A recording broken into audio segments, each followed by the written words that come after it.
John Calvin on Psalm 65, verses 4 through 13. Blessed is the man whom thou choosest, and causest to approach unto thee, that he may dwell in thy courts. We shall be satisfied with the goodness of thy house, even of thy holy temple. By terrible things in righteousness wilt thou answer us, O God of our salvation, who art the confidence of all the ends of the earth, and of them that are afar off upon the sea, which by his strength setteth fast the mountains, being girded with power, which stilleth the noise of the seas, the noise of their waves, and the tumult of the people.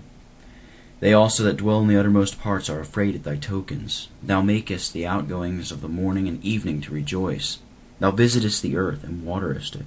Thou greatly enrichest it with the river of God, which is full of water. Thou preparest them corn, when thou hast so provided for it. Thou waterest the ridges thereof abundantly. Thou settlest the furrows thereof. Thou makest it soft with showers. Thou blessest the springing thereof. Thou crownest the year with thy goodness, and thy paths drop fatness. They drop upon the pastures of the wilderness, and the little hills rejoice on every side.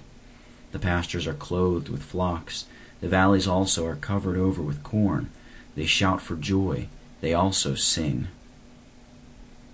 And bring near to live in your courts. The psalmist insists upon the fruit springing out of the blessed privileges of which he had spoken, when he adds that believers would be satisfied with the fullness of his temple. We are not to understand that believers are fully replenished with the goodness of God at any one moment. It is conveyed to them gradually. But while the influences of the Spirit are thus imparted in successive measures, each of them is enriched with a present sufficiency, till all be in due time advanced to perfection. While it is true, as stated in Psalm 103, verse 5, that, quote, God satisfies our mouth with good things, unquote, at the same time it is necessary to remember what is said elsewhere, quote, open your mouth, and I will fill it, unquote. By specifying particularly the goodness of the sanctuary, the psalmist passes an implied commendation upon the outward helps which God has appointed for leading us into the enjoyment of heavenly blessings. In these former times, God could have directly stretched out his hand from heaven to supply the wants of his worshippers, but saw fit to satisfy their souls by the means of the doctrine of the law of sacrifices and other rites and external aids to piety. Similar are the means which he employs to the church still.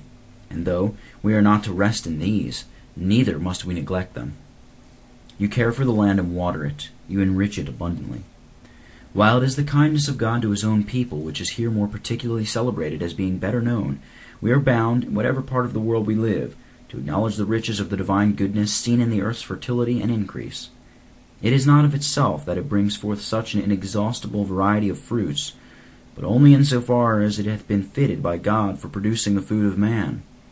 Accordingly, there is a propriety and force in the form of expression used by the psalmist when he adds that corn is provided for man, because the earth has been so prepared by God, which means that the reason of that abundance with which the earth teems is its having been expressly formed by God in his fatherly care of the great household of mankind to supply the wants of his children.